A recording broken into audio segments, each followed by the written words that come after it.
Welcome back to the Finding Purpose podcast. My name is Adam. I am your host.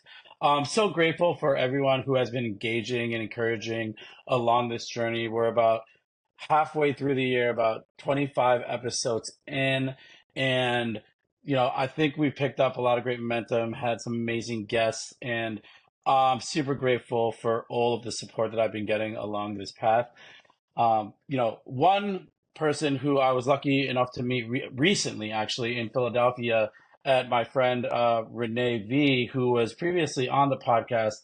Her conference called the Think Rich conference is Jana Creel, and I'm so excited because Jana was there with Coach Burt, and she was helping him out. She was running his table, and me and her actually just sparked a conversation. I learned to find out that she's the director of integration, and I believe you said director of special projects for the Greatness Factory in Memphis, and they were just in there for the event. And I was like, listen, like, let's continue this conversation. And I was lucky enough to get her to join me on the podcast. So, Jenna, thank you so much for agreeing to this. Yeah. And welcome. I kind of just want to jump right into it. We talked a little bit about your story, obviously, in the short window of time that we had, but I'd love to learn more. I know you grew up originally in Texas. Maybe you could share with my audience just the early days of Jana. Wow, yeah. So born and raised in Texas, grew up as an athlete, and then I went on to the military, which then brought me all over the country. And my most recent pivot, I was back in Texas again, and then now I'm in Nashville, Tennessee with Coach Michael Burt. So yeah, grew up a Texan, will always be a Texan, but I am a pretty big fan of Nashville now. Oh, yeah. I've never been to Nashville, but I have been to Texas. What part of Texas are you from, and what was growing up in Texas life like for you? So Houston area, it was hot. Lots and Hmm. lots of memories of sweating and it being hot all the time. Growing up, I played sports all the time. My life really revolved around athletics and achieving that goal so that I could go on to college. And that's really what I remember a lot, traveling a lot, playing softball. And Did you grow up in a big family, or was it like a smaller, close knit family? yeah, Like, is your whole family's in Texas? a lot of my family originated from Italy and up in Ohio was is a big base of my family.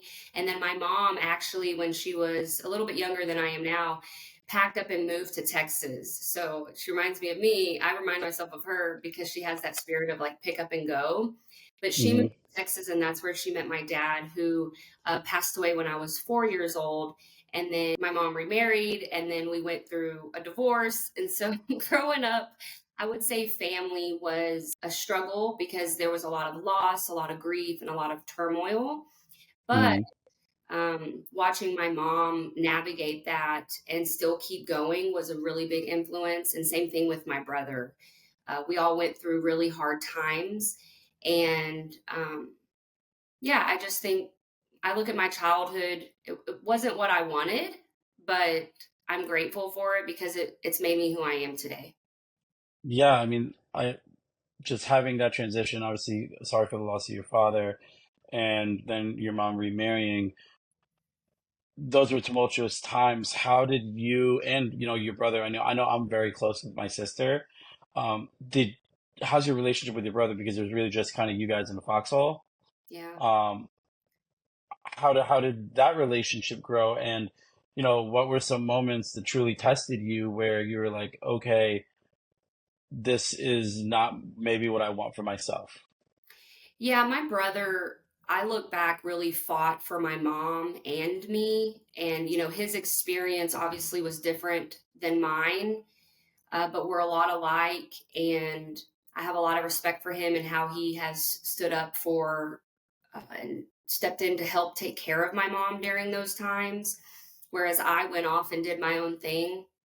But the relationship with family dynamics, when there's that much trauma and turmoil, it puts a strain on relationships. And Unfortunately, we're not that close, but I do believe that there's an underlying understanding of what we've gone through in our life.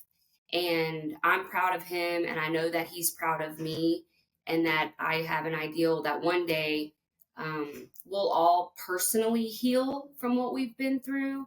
And I believe Hmm. in the internal healing as an individual can then spread out into a family dynamic where the family begins to heal. But if each individual person is not doing their own healing, resolution might not occur. And I'm okay with that. Yeah, no, I totally agree with that. I mean, I've had situations in my life where I had to start my healing journey and hope that the people close to me would start theirs, or at least a little bit of my shift in attitudes and intention rubs off on them, where Mm. they're not carrying all these negative memories and essentially punishing me for them along the way, which I get it, it's natural. And I think I might have shared with you, like, I'm a person in recovery, and a lot of the things that I experienced in my life, or the things that I did in my life, hurt other people, and whether I knew it or not. And repairing those relationships is something that I can do in one day at a time, frankly, and with one good action after another towards them, and hopefully they can latch on. So as you're growing up in Texas, and you're going through this with your family, what was it like, just when it comes to your like educational experience, and what the schools that you attended, which eventually led you to join the armed forces? Yeah, so when it came to school, I grew up really confused at the idea that you had to pick a degree or you had to pick a career and then go to school and then go into the market. That never made sense to me. And so I actually changed my degree 7 times, and I bounced around from university to university because I couldn't make up my mind. But it was because I didn't understand. I did not believe in going to school for 4 years before I even knew. I had such a fear that I would get out of school and hate my job and feel trapped. And so this resulted in a lot of internal insecurity because I was surrounded by individuals that were like, you can't make up your mind, like, what's going on? And Mm, ultimately, I started to think I wasn't smart, and I thought that there was something wrong with me, that I thought differently. Why was everyone else going to school and they could make this hard decision? And I was 24 years old, and I was like, I've got to make a decision. I cannot keep bouncing around, even if that's in my nature to be curious and want to test the waters before I fully commit. So what I did was I explored the military, and I was living with my grandparents at the time, taking care of them in Ohio, and I just knew that they weren't going to be around for forever, and I had to make a decision. And if they were to pass, I would be homeless, um, or I felt like I would be homeless. Right? I didn't know who would help me because I couldn't get on my feet, and I was nowhere close to graduating. So that is when I decided to join the military, and it was the best, worst decision that ever happened to me. I was now taken care of, and I tested out. And what it showed me was I actually was intelligent, and I did have smarts to me. And that was really fulfilling because I grew up around people that, based off my decisions or inability to make decisions, were starting to perceive me as maybe not intelligence or I couldn't stick with anything. When in fact, I just don't believe in doing something you hate. That's what it yeah. really stems from. I just cannot do something that I'm not passionate about. And I don't see anything wrong with that. And so when I joined, I had such a relief because I no longer experienced decision fatigue. I didn't have to make any decisions. The Hmm. military made every single decision for me. And what that did was allow me to view my past as not bad, that I just had difficulty making decisions, and that I did have a intelligence to me. And so my confidence began to grow, and that really produced a lot of healing around my thought process of my education. And so while I was in the military, I decided to go back to college and try online university. And with that, I graduated with 2 degrees in 3 years. And Nice. that again, the confidence rose even more. And that taught me that environments and the people that you're around, if they are not breathing life into you, it really can disrupt and bring you down. And and then that triggered a just thirst for knowledge. I began Nice. reading, I began doing self development, and to this day, I'm still in college. I would say since Hmm. 2016, I've been in school, and I love it. Um, Nice. when I got So I out want of, to, oh, go ahead. sorry. So I want to talk about the early days when you're bouncing from college to college to college. You just unpacked a lot there.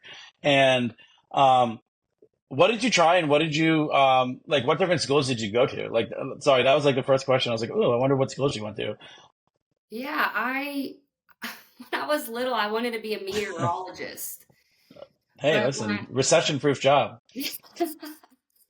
but when it came to picking schools, I think I started out with criminal justice, which I did get a degree in. I wanted to be a police officer at one point. Um, I was a dispatcher at one point, and then I Yep. switched to nursing. And what I found between those two hops was a deeper part of me is this desire to serve. So when you look at patterns, wanting to be a police officer, wanting to be a nurse, right? Meteorology was just an idea as a child, but when I started leaning towards things that I wanted to study, I started to see that it was a servant type role. So whatever I was going to study needed to fit that.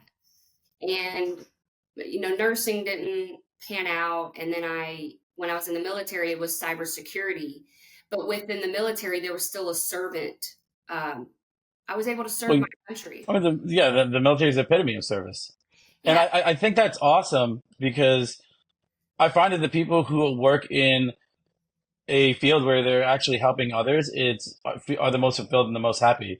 And I really commend you for having the presence of mind, be like, you know what, I don't want to do this, let's do this. I don't want to do this, let's do this. And really picking and choosing because more often than not, I think people get stuck in, all right, I committed to going to school for finance.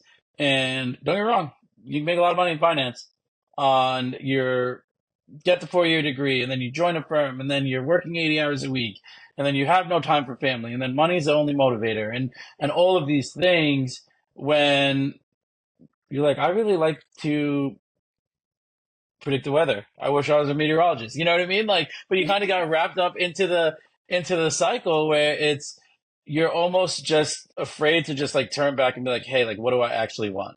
yeah, And it's unfortunate that a lot of people do go through life that way, and that you had the presence of mind to make those changes. You know, especially after going through you went through in your early years with your family, and you said you got a lot of pushback when you kept kind of moving around. What did that feel like? yeah, yeah. Lonely, misunderstood, a failure, that I wasn't smart, that something was wrong with me. And I know that not to be true today. And when I got out of the military, I struggled severely with mental health. And Mm, that triggered me to go back to school again for psychology. mm. I was so curious to understand what had happened, and what was happening and how I could change it. And so when it comes to education, I don't lead with the thought of what can this do to make me money. It's really about how can I invest in this education for it to transform or help me. And the next degree was, so I did cybersecurity in the military and then psychology. And psychology is by far my favorite degree because it really forced me to analyze my own mental health, which was severe. Um, and get me outside the frame and outside of my own mind to learn more about it. So, Yeah, mental health is obviously a huge part of my discussions here on the podcast. Mental health, uh, building emotional intelligence, really building on the relationship that you have with yourself and prioritizing that.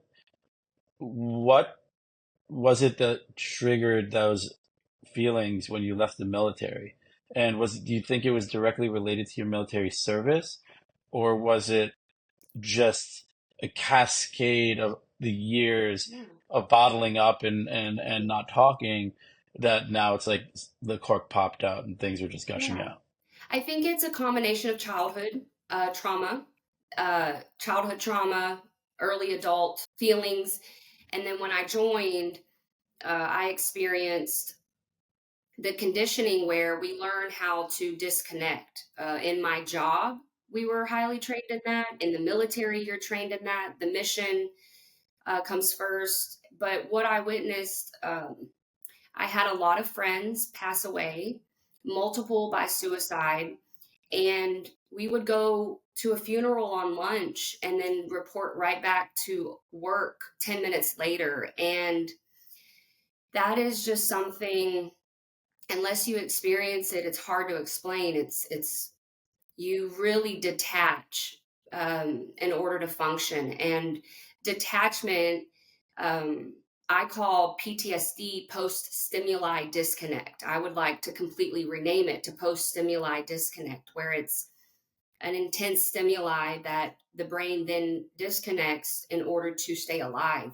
And on top of losing all of that, I lost three grandparents and I lost my health. So during the time of my military service, um, I came down with a severe illness. Tumors were growing across my body, particularly in my shoulders. My kidneys started to diseases were being diagnosed left and right. And then the mental health is when it really was hitting a cap, because the stress, I mean, that's a lot of loss, a lot of grief, and you have to hold it in and you have to keep showing up to work. And so, alongside losing everybody, I, for years, lost function of my left arm, and doctors kept telling me there was nothing wrong. They couldn't find it. So, it took roughly 2 years of functioning with one arm, managing the military, for them to finally find the tumors and for me to finally get on chemo. So, when we look at short time frames and a lot of things happening at once, most people might go their whole lifespan losing people over their life, managing an illness at the end of their life, or losing a loved one. But what I experienced was in a short 4-year time frame was compound trauma. And I believe I handled it the best that I could. But it ultimately led to post stimuli disconnect, which I like to say, or post traumatic stress disorder, that continued on after I got out of the military. And That's it's a wild. And, it is a lot. And, I do relate to the grief and just having all that loss happen in a short period of time. This is an opinion question. Do you believe that the military, in order for it to be efficient, has to train its folks to really detach themselves from their yes, emotion and just be yes. dedicated to the mission? And do you harbor any resentment towards the military for that, in a sense that it contributed to that moment of just, deterioration, frankly? Like I said in the beginning, it was the best, worst decision I ever made. It Yeah. it got me to where I'm at now. It opened up that I did have intelligence. It brought so much confidence to me, but alongside it, I had to face a new side of me, which is how Yeah. far can I go? And am I willing to die for my country? Am I willing to die for my friends? And am I willing to fight for my life, right? When your health gets involved, there's a new side of you that's going to come out. And one thing I learned in the military is you're just a number, Mm. and they'll take care of you, but you are replaceable.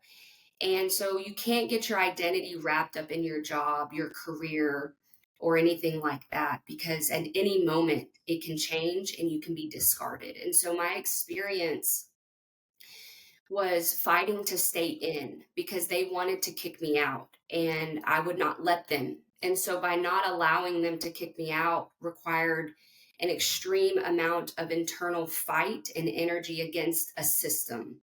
So a system that's taking care of you is easily going to discard you. And so that is where more of the mental health came in, because if I was in a civilian role and I went to a doctor and I lost function of my arm, they would eventually find a way to figure out what was going on. Whereas in the military, the perception was you're making it up, you don't want to show up for work, that type of energy. And then they're trying to kick you out. You're not useful anymore. And so when Mm. I tell my story and how emotionally hard it was, from a civilian thinking, oh, well, you were just sick and you got help. I don't think people understand what military personnel have to go through to even go see a doctor. We have to write a check. It has to be signed off. Like, we have to ask permission to take care of ourselves. And I lost multiple friends to suicide. And that angers me Yeah. because I understand that they have to train us that way, and I'm grateful for the training, but I don't think a lot of civilians understand and what we're up against. And that's why military personnel are getting out and dying by suicide because of of that. I mean, imagine you can't Yeah. use your arm and you have to ask permission to get help, and then you turn around and someone questions you that you're making it up. I mean, it really does something to you. So again, my confidence was eroded. Uh, it was a battle. And then I got Yeah. out, and civilian sectors, no one was there to save me. No one's coming to help me. And I declined even more afterwards. Um, because I knew here I was, I found a job, I found my intelligence, and now I'm just discarded and felt Yeah. very just alone. When you talked about like when you came out and you had a lot of loss that followed that, and I like to refer to it. I don't like to refer to it, but I feel like that was like nearing your bottom. And I think everyone, you can't have a bounce back. You can't have a comeback without a bottom. You know, at the end of the day. In a previous conversation, you alluded that one of the things that you were most proud of was that you survived through the darkest thoughts that you imposed. Some of them were as dark as suicide. Can you briefly just kind of walk us through those moments and the light at the end of the tunnel that presented itself where you saw hope? Yeah.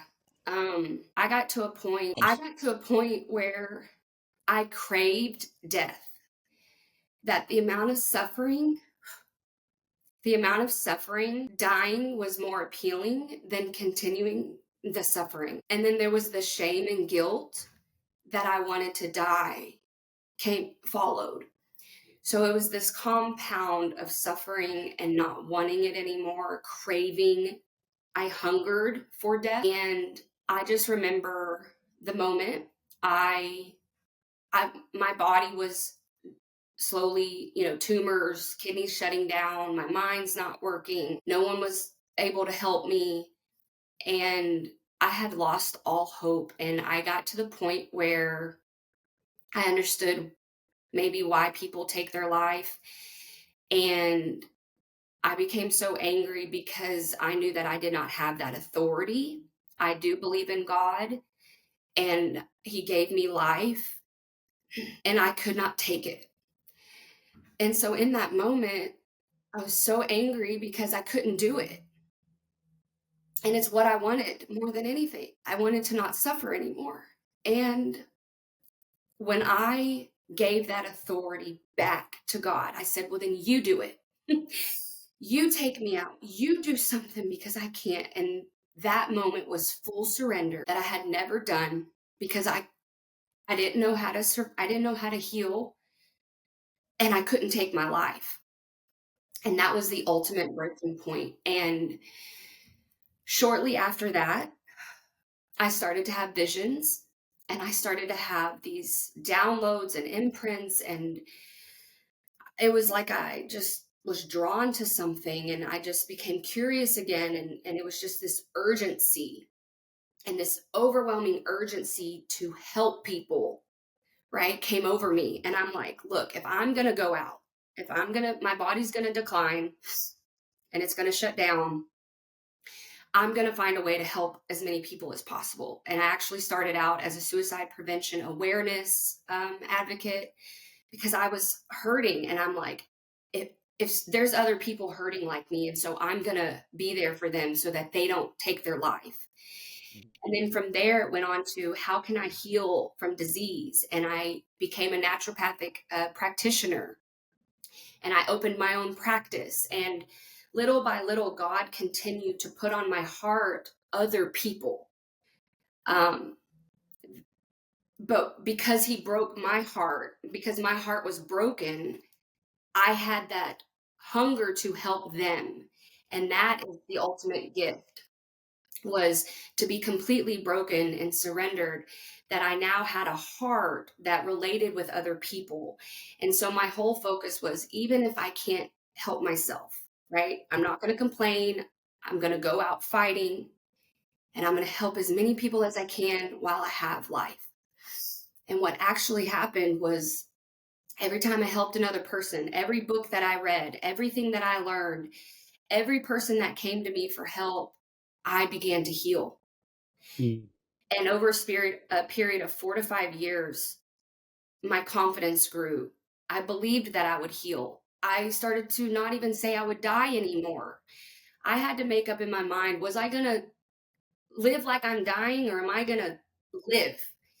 And and it's crazy to me, because 2018, you wouldn't even recognize me. I was so sick, mentally, physically, spiritually, emotionally. My spirit was broken. My heart was broken. Everything was broken. But by loving on other people, God sent people to me and breathed life into me. And that was, when you surrender, that's what happens. Mm. And even a year ago, I was so bound by fear, I couldn't even look up on a Zoom call. And it's just a testament of continuous healing, and believing and allowing people to help, and that people do care and love for you. But there came a point where I had to go from the victim and accepting and surrendering, and then loving on other people. And by Yep. serving other people, that is where my true understanding and knowing of purpose was revealed to me, that this life is not about me. This life is about Yep. you. This is a life about everybody else. And ultimately, for me to point back to God, that we all need each other, and we need Him at the end of the day. And I stand here as a testament of being broken, surrendering. And by surrendering and being completely broken, look at all the blessings that have poured out over me because of that brokenness. And God uses broken people. That's Mm. what He wants, because it's a Yep. testament of His power. I could not do this without Him. The moment I surrendered, He stepped in, He intervened, and He led me to exactly where I'm at today, which is speaking with you. I love that. And, it's so funny. I don't really talk about this a lot, but I work a 12-step program. I go to AA. It was something that I absolutely needed to do to find myself.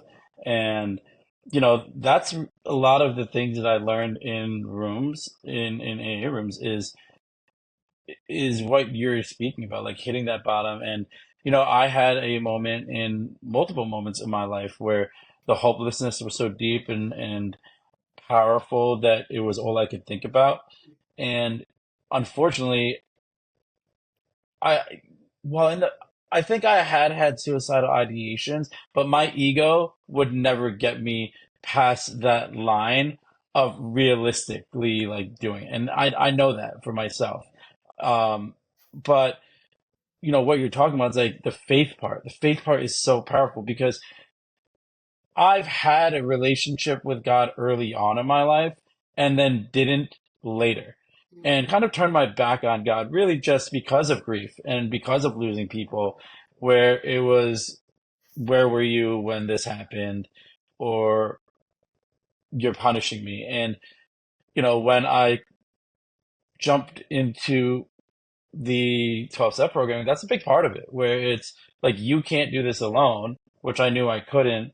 And they talk about like turning your will over to the care of God, and that's something that I incorporate on a daily basis, because for me, if I don't, I'll just slip back into the lifestyle I was living, and will eventually end up killing myself a slow, painful suicide, and that's, um, I don't really talk about the 12-step program, because it's not really that kind of program where you're supposed to really promote it. People just see your lifestyle, and it's really just attraction. I feel weird doing that because of my brothers and sisters in AA, where it's anonymous, and but at the end of the day, I have no problem telling people that I go to meetings and whatnot in my personal life. But I love how you talked about just surrendering. And I think the power of surrender is really what will just jump start growth. And, you know, I, I don't know, like everything the vulnerability you just displayed right now was beautiful, because you transformed that hopelessness and literally went and helped someone who might be going through the same thing as you, which is also another foundation of how, you know, the disease of alcoholism is cured. It's another alcoholic helping another alcoholic, and because more often than not, when other people who knew nothing about like what I was going through and pretended to, I would just feel anger towards them. Like, what do you know? You're not going through what I'm going through. You've never felt what I felt. You don't live this life. You're an outsider giving your opinion, and you have no clue what's going on up here. And who was there someone in that dark moment other than God who kind of um, helped position you to surrender? No, I think there's a natural tendency when trauma and life happens, we contract. And when you Mm, contract, the thought process makes you very um, inside the frame, and the I starts to happen. okay. I. You can't understand what I'm going through. It's deep, deep emotional wounding that narrows our perspective. And looking back, the pivot or transition point for me was me not making it about me anymore, and Hmm. that having that realization, maybe someone did not go through what I went through, but why would I compare my suffering and glorify suffering to someone else's suffering? I knew that I had to embody the suffering and use that as a tool, as empathy for others. But when it came to what I was going through, I was very much wrapped up in, you don't understand what I went through. You're not dying. Your brain is not functioning. Your kidneys aren't shutting down. You didn't go through what I went through. You didn't lose all your family. You didn't lose this. Very, very much in the unfortunate called victim mindset. But I was, I had so many blows to me physically, mentally, spiritually, and my heart. How could I not be in that mindset? Yep. But the key to healing is shifting from an inward, narrow perspective to an outward, and do this simultaneously, inward, outward. Okay, where am I hurting? How can I help someone? And using that hurt as empathy to connect with other people. But during that time, no, I isolated myself. People they believe were trying to help me, but I'm sorry, they weren't helping me the way that I needed to be helped. They weren't Yeah. loving me the way that I needed to be loved. They were not supporting, right? They were not doing it. Yeah. And I have a lot of forgiveness that I still have to work through because of that. Because I would do that for somebody, or I think I would. Yeah. But the level of trauma and depth that my wounds went, at the Mm, end of the day, only I could pull myself out with the Lord. And that is what I am most proud of. that I endured Yeah. suffering, that I took full responsibility, stopped blaming everyone else for not loving me the way that I wanted them, and I started to do the deep work. And I stand here today extremely proud that I did not take my life because I received deliverance and I don't crave death anymore. And even though during that time that I wanted to take my life, I still helped others. So it's Mhm. okay if you're hurting, you can still serve, and it doesn't make you a hypocrite or a bad person. But in order to receive the full healing, that I believe there needs to be an inward perspective and an outward, and this back and forth to produce the healing that we need. But yeah, I very much went I have a lot of healing to do with that people did not help me the way that I feel I deserved to be helped. But at the Yeah. end of the day, I view being on my hands and knees crying out as everything happened exactly the way that it was supposed to happen, so that I was then forced to lean in and rely on God completely. Yeah. So I can't, it's like I have deep anger that I need to heal from the flesh, but I'm almost thankful that no one stepped up to help me. Yeah.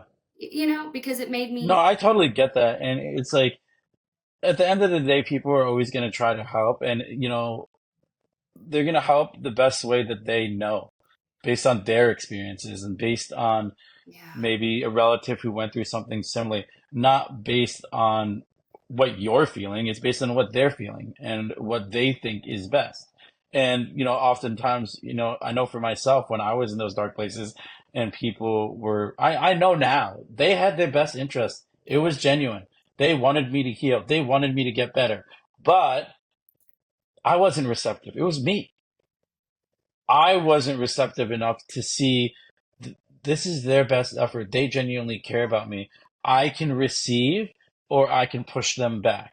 And I did a lot of pushing back. Yeah. And in therein, I isolated myself and it was lonely. And it's funny because I want to kind of talk about the backside of that. It's that early period of growth, those early days when you're shifting your mindset. To me, and you tell me if you agree, but to me, those early days of growth were almost as lonely as those final days of suffering. Yeah. Yeah. But that's a lot of people don't know how to be alone. They don't want to be alone. We live in a world where we're falsely connected through social media. And the only time we can truly connect with God is when He isolates us. So, again, when I think of my own natural tendency to isolate myself, I look at it now as a divine urge to isolate myself so that I could find truth again. Hmm. Um, I think we know innately what we need, and we need space in order to get clarity. And so I can shame myself or look back of isolating myself because I wasn't receptive. But I wasn't receptive because that was not the frequency that I needed to be receptive to. And I've learned that I will be receptive to God, and then certain frequencies that lift me up. So when I view my resistance and stubbornness, I look at it from both angles. Look at my growth now, but I also now have selective resistance or shields up or things of that nature, because I'm not going to blame other people, but if I wasn't getting better around them, then that does speak for something. Yeah, no, I totally agree with that. I mean, it's called boundaries.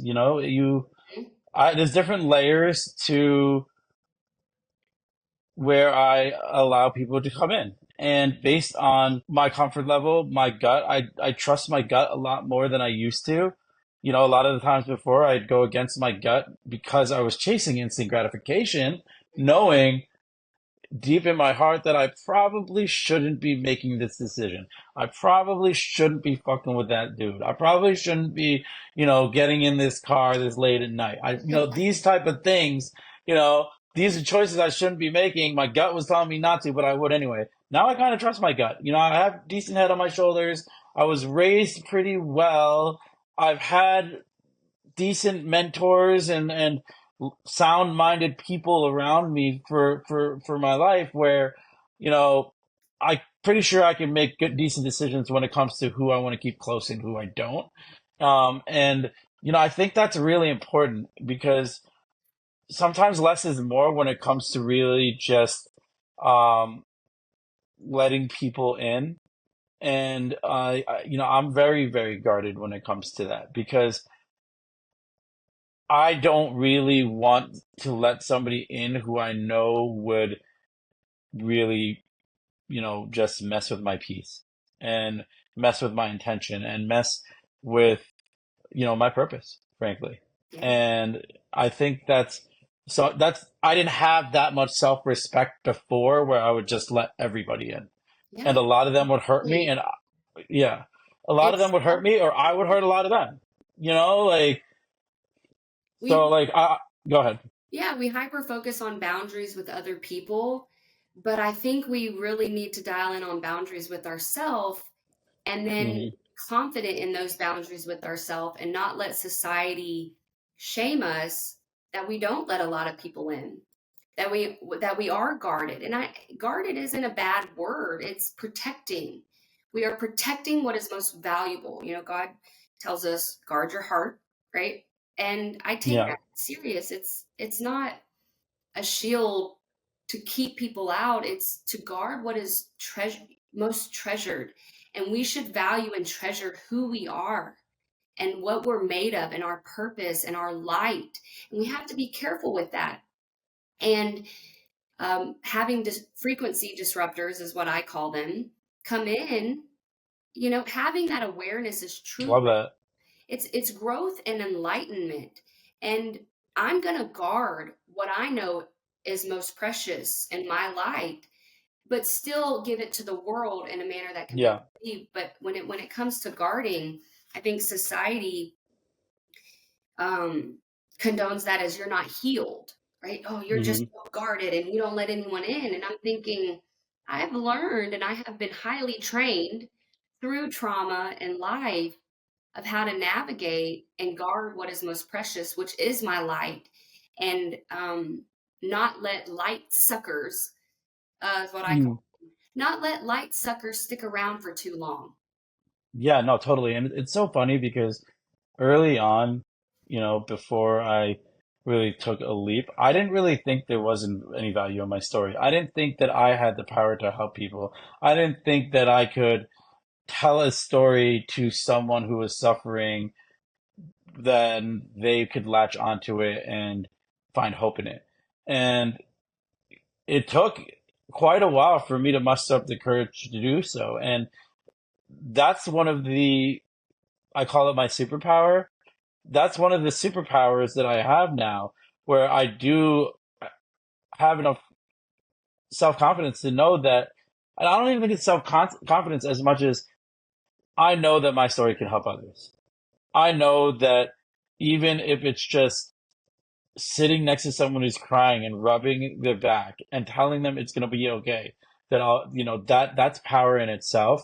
And I love doing those kind of things. I love how you shared about, you know, like, you know, you jumped onto the suicide hotline and you talk to people because I'm a firm believer that people who've been through like really dark places are some of the most powerful people in the world. And I'm not talking about like power politically. I'm talking about just in our communities on a day to day, you know, where they are regular people walking along the streets, and sometimes you can see it, and you could look in their eyes, and you could see past pain, but then you could see that sparkle where it's like, damn, they've been through some shit, but they came out on the other side and Mhm. they're glowing, you know, and you do have that glow. And I think it's really awesome. I think that's what gravitated me towards you when I saw, because, you know, especially when you jumped into portions of your story and you talked about the military, and I'm like, okay, like there's stories behind this. And, you know, now that you're on this side of personal development, I think especially in this universe, you know, folks like me and you have an innate ability to convey our stories to help develop people, not both on a personal and a therapeutic level, but also on a professional level. Mhm. Talk to me a little bit about that. Well, there's a power in the testimony, and I knew that 10 years ago what I was enduring was going to be used, and I kept quiet until this year. I've really, God would say, not yet, not yet, not yet, not yet. I'm not ready. I'm not ready. Like, I'm not ready. So there was an obedience behind the testimony, because in order to speak to those depths and of that pain with true authenticity, I have to be to a certain level of healing. Um, and I've done forgot the question. So what was the question again?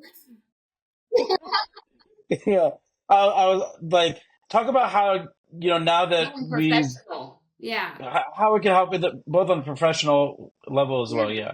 So in the You professional world, sorry, in the professional world, I view my job as my ministry. And when it comes to work, people hide behind it as a coping mechanism or as their identity. And what I see time and time again is there's such a superficial level in business where people are hurting. I've seen millionaires hurting. I've seen people that have everything be empty. I've seen people be confused, and they love the Lord, but their drive is weak. And when I hear things like that, I view work now as a prime opportunity for us to share our light.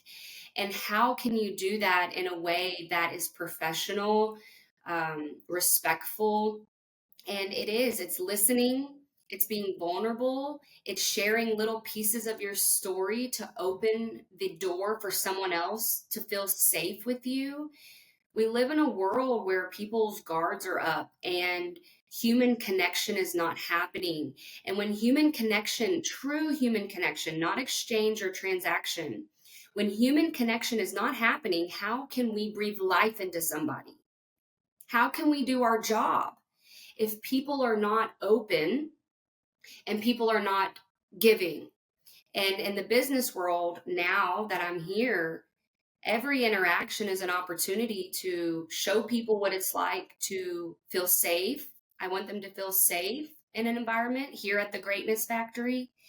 And then also, hey, you can be a little vulnerable too. And I'm going to show you a whole new level of vulnerability with a smile on my face. And that is missing in today's world. But Coach Burt does a really good job of teaching me to not always listen to my emotions, because in this work, by viewing it as a mission and a place to share the love and light, I can get intertwined deeply with my empathy with other people's suffering. And so I've had to learn there's a delicate line in a dance, and we should all do that dance with our job and with our day to day, because we spend most of our time at work and around the people Yeah. we work with. And I take that very serious. And every interaction is an opportunity to breathe life and receive good for me, right? So in the business world, I see it's highly lacking. Money and fame are still overtaking. But if people like you and I and other people who are on the same mission continue to band together and make an impact in our work, other people will come to life and understand that their work can be a distribution of their talents, gifts, purpose, and life. Yeah, no, I totally agree with you with everything you said. And I think also when you prioritize just helping others and you prioritize staying true to yourself and your values, everything else kind of falls into place. And, you're right. Like, I do meet a lot of people who, yeah, on paper, they're very highly successful and they're amazing human beings. But when you sit down with them and you talk to them, it's like they're in pain about something, or Mm, something's incomplete, or they put a lot of undue pressure on themselves, or something's still not right. And no, I think having gone through the journey that I've gone through, like, I'm grateful for being here today. There were so many like points in my life where I probably shouldn't be. Whether it was driving drunk mm, and doing stupid shit and then putting myself in dangerous situations. Like, I'm so blessed to be here. mm, So I almost look at it now that the time that I have now needs to be committed towards giving, because I did a lot of taking in the first half of my life. And I don't think I'd have that perspective if it wasn't for those dark times. And now, in a professional level, being able to help nonprofits and do what I do is something that I'm passionate about, because it's a industry where, if everyone's bragging about how much money they're making, I got a place that you can put it, and it's actually going to do some good. So, like, don't buy that second Porsche, and why don't you commit to a grant for underprivileged kids, or is something that can really get the community churning. And I think that's really important to um, navigate life in that sense. And the way that you do it with just developing folks, and with Coach Burt in like, he's super inspiring. It's funny, and I'm going to tell you this flat out. I saw Coach Burt. I saw his reels.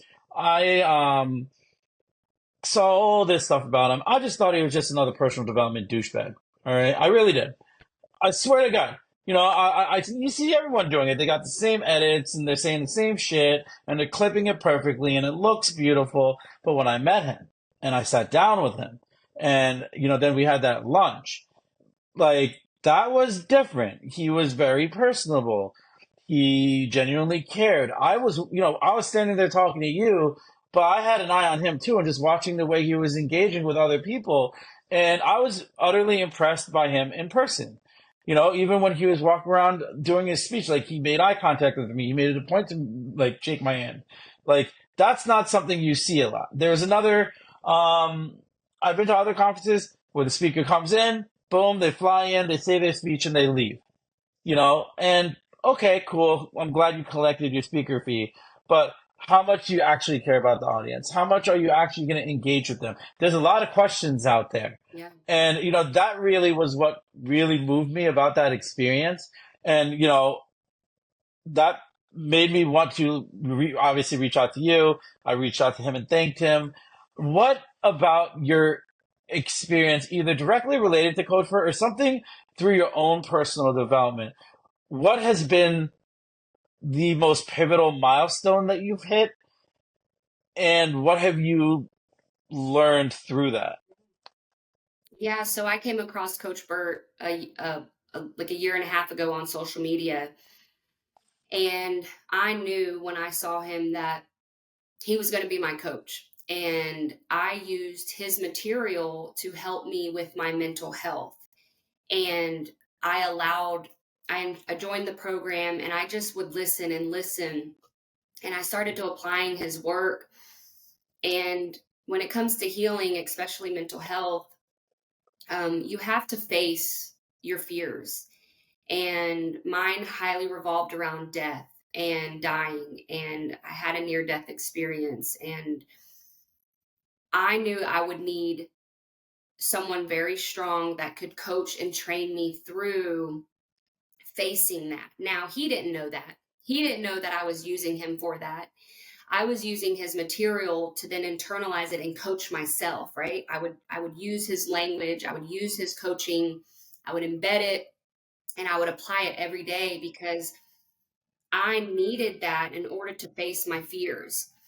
And there came a point where I was facing my fears, and mental health got crazy, and I felt like someone was still in my corner, right? That Coach Burt believed in me.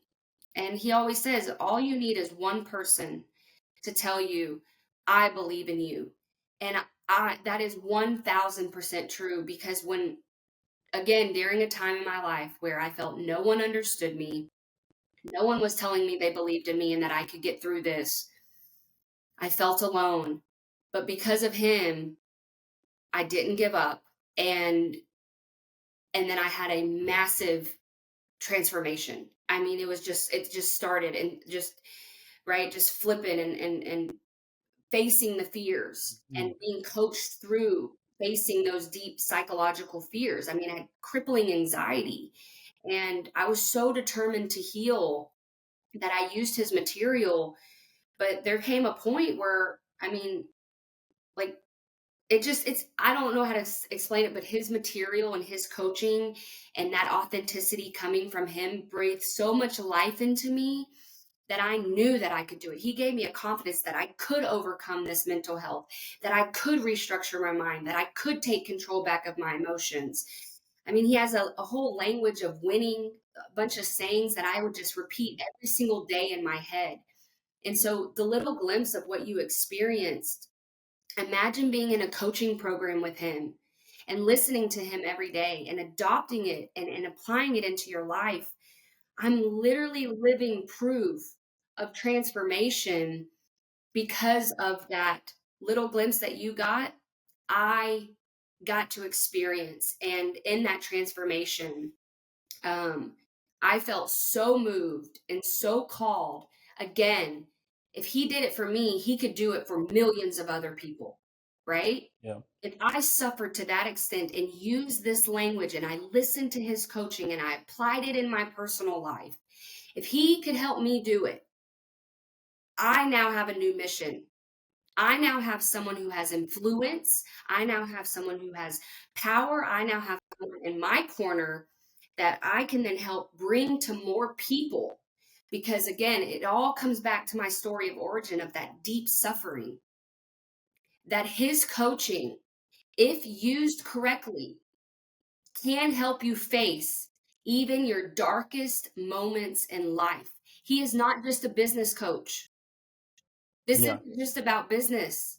This is about deep personal growth. And when you get in a room with him and you get in proximity to him and you listen to him every day and you take it serious, you'll be just like me, where a year ago I couldn't even look up on a Zoom call. I was so scared. To now, here. Yeah. Yeah. Can I ask you, like, do you work with him, but do you also work with like a therapist and Mhm. stuff of that nature? Yes. Because I Yes. do want to, Yeah. obviously show to my audience also like therapy Absolutely. and in conjunction with coaching and in all these different tools that we have at our disposal, how important it is to take advantage of all of them. Yes. Yeah. I Okay. have I had for a while I had two counselors, a psychologist, and a psychiatrist, and then I Yeah. have coach. And one thing I found that I encourage people who do take their mental health serious to explore both simultaneous, because the mental health sector and the medical sector, they have their legalities, they have their ways, they have their methods. You need them, but you need a different perspective, and one that is stabilizing, right? We need the stabilizing component and then we need the growth component. But every time you move to a new level of expansion and growth, guess what I always have to go back to ensure that I remain stable. And I know that you mentioned that you're in recovery. Well, I would like to say that I am in recovery as well from trauma and mental health. That I know that at any moment I can spiral, right? Yep. I know that. So I take my mental health just as serious as someone with alcoholism. And I use the mental health providers as my stability, and I use my coaching for my growth. And anytime I begin to grow and fear, anxiety, anything begins to happen, which is necessary for expansion. Anytime I face a new fear, I know there's a possibility of spiraling because of past, that I make sure that I shift over here for stability. And I encourage anybody in mental health or moving into business mental aspects take care of your mental health, but that's not the only thing available. It's a stability. It's a foundation. But in order for Yep. you to grow and expand, you need both. Yeah, I love that because, early on my journey, it's like I had a therapist, I had a sobriety coach, I had a sponsor, obviously. And it's funny too because in the beginning I was like, I don't need this sobriety coach, or I don't need this, and I was very shut down towards that because I was like, I'm getting what I need now and it's working. Like, why would I add to it? And that was my ego thinking that, like, why not take the extra help, Adam? You got here not seeking the advice of anyone, and you didn't really fare well. So you might as well, put a team around you to really kickstart this and build a solid foundation for you to continue to grow on. And, I'm a big proponent of, at the end of the day, there's so much I don't know about not only the world, but about myself. I learn new things about myself every day because, who I once was isn't who I am. And, you know, the trauma and the drinking and all of that didn't really allow me to just fully understand myself. And it's jarring that some of the things that I'm learning about myself now because, um, it's things that I wouldn't ever have thought that I would learn. I was doing an episode with my friend Sean, and this is like one of my earliest episodes, named Sean Degnan. And one of the things he said in it was, I'm an extroverted introvert. And it's so funny because prior to me really working on myself, I thought I was an extrovert, or on the outside, I appeared as an extrovert. I was out, I was doing whatever. I wanted the attention. Everyone would come hang out with Adam. And nowadays, it's very much like I'd rather sit at home and chill. Like, if you want to come over, like, let's, sit out on the porch and have a conversation. It's not like I don't need the attention. I don't need other people to validate how Mm, I feel. And I think that kind of jumping into the emotional intelligence component of growth and really just regulating what makes you happy. And, when you're not just so chemically imbalanced, like little things give you that serotonin hit. You know what I'm saying? Like little things get me like super pumped now. yeah. And it's just like appreciating those smaller things more so than I ever did because I was in such a fog and such a me that I was blind to these other gifts. Um, I don't know how you are on time, but I do want to get just kind of your feedback on what I just said. Ask you a couple of rapid fire questions, and I don't. I know you. I got you in the middle of a work day. Yeah, we're good. I wanted to add on to that there really is strength in asking for help. When we die to ourselves, that we know all, surrender, and then ask for help, that is one of the biggest things I've had to relearn. I asked for help for so many years in the military, and I don't feel that I got it. And so when I got out, the one thing that I didn't do was ask for help anymore. And I think for growth, for anyone that's wanting to self reflect on growth in their life, Mm-hmm. even just acknowledging asking for help, we should be proud of that we ask for help. And I just encourage anyone that is in a place where they're stuck, isolated, to ask for help, and that it is a strength and it is something you should be proud of and also allow to receive. I struggled significantly with receiving help and receiving love.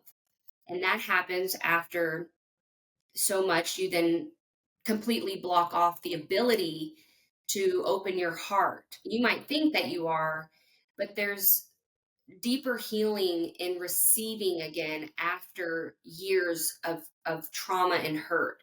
To relearn how to receive help, I think a lot of people in society need. I would like to Well, see them and explore that again.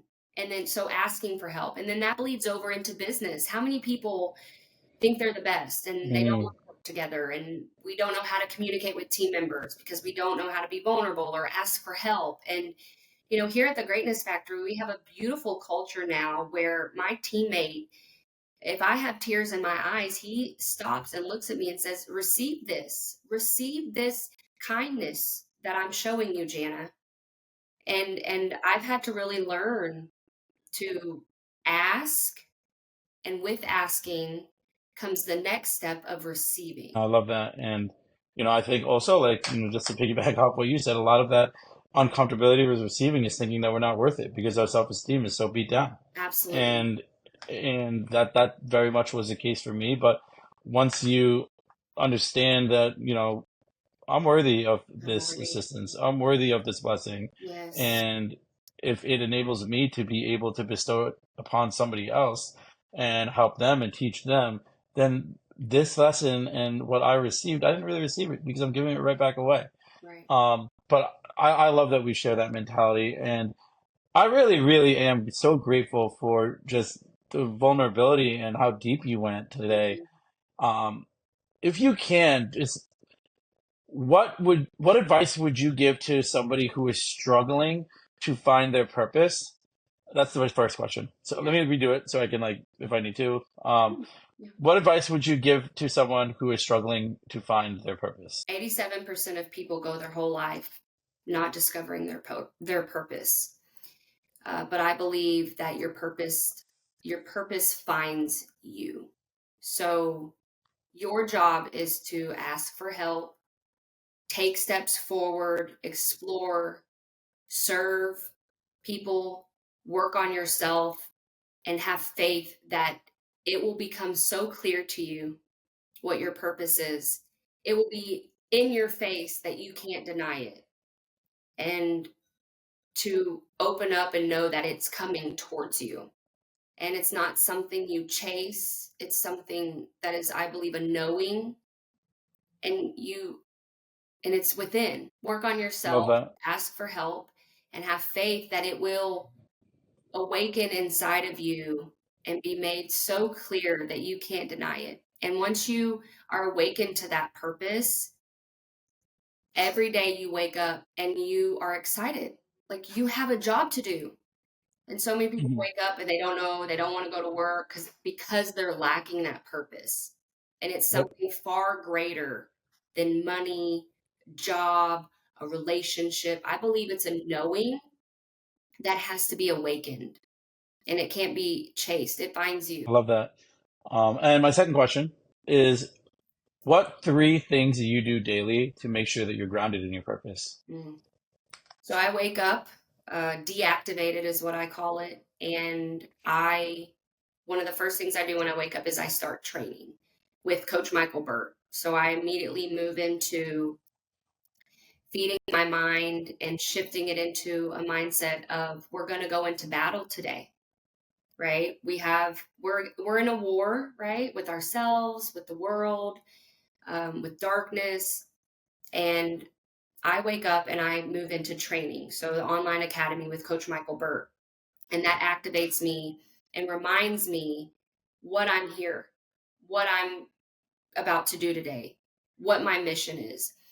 Another thing is a lot of self reflecting when I'm triggered. During the day, I will get triggered, and I think it's important to find time to understand that anytime you're triggered, it's an unhealed wound. It is not the external world that's creating this. It is an unhealed wound. And that is something I do practice every single day. So I take inventory of when I'm triggered, because it happens every day. I'm triggered, agitated by something. And I use that as an opportunity for curiosity and growth. So that's another thing that I take very serious is that at the end of the day, I'm like, what triggered me? Where's that coming from? And how can I grow? And then the third thing is movement, moving my body, coming back into my body, being someone who I feel I get in my brain a lot. And so if I'm in my head a lot, the frequency and the energy is up here, and we need to bring it back into the body. and that will allow for continuous connection. Someone with trauma or anxiety, we could be in the head a lot, and ultimately, if you stay in your head for too long, you then are recreating a post stimuli disconnect. You're creating a disconnect. So movement and connecting back into the physical body and assessing mind, body, spirit, and heart are, I would say, all those are the three things that I make sure that I do every single day to keep me in a forward position. So training, awareness, analysis of triggers for growth, and then movement. Love that. Jana Creel, you're awesome. Thank you. Thank you so much for your time. And I look forward to building upon this friendship that we've started and, working with you in the future. Can you please just let my audience know how they can get in touch with you, connect with you, what projects you're currently working on, and I will let you Yeah. go. The quickest way is going to be Jana, Jana, at coachburt.com.